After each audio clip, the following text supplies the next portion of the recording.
एक आम सी गुमशुदगी की रिपोर्ट।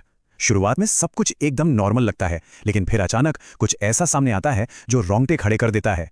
आज हम सूरत की एक ऐसी ही खौफनाक और सच्ची इन्वेस्टिगेशन की गहराइयों में उतरने वाले हैं। ये सिर्फ एक क्राइम की कहानी नहीं है, बल्कि एक चेतावनी है। तो चलिए, बिना किसी देरी के इस पूरे मामले की तह तक जाते हैं।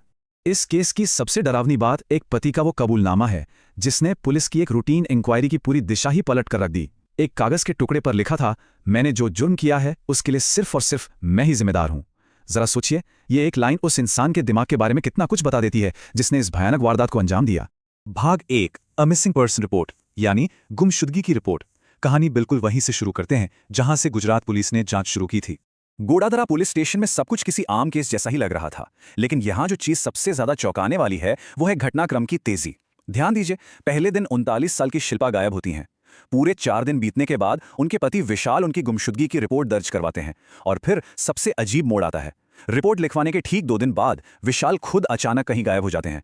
ये टाइमलाइन वाकई में बहुत कुछ सोचने पर मजबूर कर देती है। अपनी पत्नी की रिपोर्ट दर्ज करवाने वाले पति का अचानक हवा में गायब हो जाना, इस बात ने इन्वेस्टिगेशन का पूरा फोकस ही बदल दिया। अब ये कोई नॉर्मल गुमशुदगी का मामला नहीं रहा था। अब एक ही सबसे बड़ा सवाल सामने खड़ा था, आखिर विशाल के गायब होने के बाद क्या हुआ? वो खुद कहां चला गया? भाग 2, द कन्फेशन नोट, यानी एक खौफनाक कबूलनामा।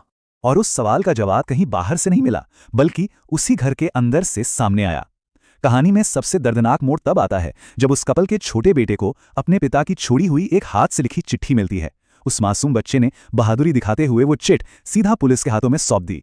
और सच मानिए, उस एक चिट्ठी ने उन सारी थ्योरीज को धता बता दिया जो पुलिस अब तक सोच रही थी। उस चिट्ठी के शब्द आरोपी की मानसिक स्थिति को बहुत ही साफ साफ बयां कर रहे थे। विशाल ने उसमें लिखा था कि शादीशुदा जिंदगी की बढ़ती हुई निराशा ने उसे इस हद तक धकेल दिया कि वो ये जुर्म करने पर मजबूर हो गया। उसने लिखा, इतने सालों तक इस स्थिति को सहने और सब्र रखने के बाद मैं और बर्दाश्त नहीं कर सका। हताशा और बढ़ते तनाव का इससे सीधा सबूत और क्या हो सकता था?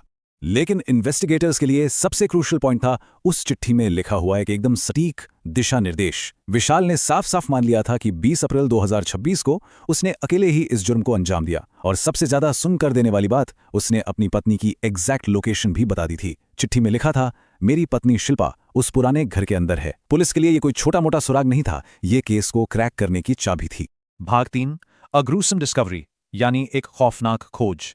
उस खौफनाक चिट्ठी को आधार बनाकर इन्वेस्टिगेशन टीम तुरंत सहारा दरवाजा के पास कागजी की चाल में उस ताला लगे हुए टिन शेड वाले घर की तरफ दौड़ पड़ी।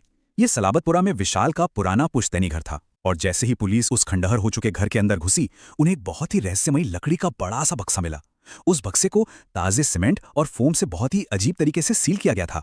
जाहिर है, ऐसा सड़ते हुए शरीर की दुर्गंध को बाहर आने से रोकने के लिए किया गया था। जब पुलिस ने बहुत मशक्कत के बाद उस सीमेंट वाले बक्से को तोड़ा, तो अंदर का नजारा दिल दहला देने वाला था। अंदर शिल्पा का सड़ता हुआ शव रखा था। बाद में हुए मेडिकल परीक्षण ने भी इस बात की पक्की पुष्टि कर दी कि उनकी मौत करीब 4 से 5 दिन पहले ही हुई थी, और ये टाइमलाइन उनके पहली बार गायब होने की रिपोर्ट से बिल्कुल सटीक मैच कर रही थी। भाग 4, द ट्रैजिक मोटिव, हत्या का असल कारण। इतने भयानक अंत तक पहुंचने के पीछे आखिर क्या वजह थी? इसे समझने के लिए पुलिस ने दोनों के बैकग्राउंड को खंगाला, और यहां एक बहुत बड़ा गैप देखने को मिला।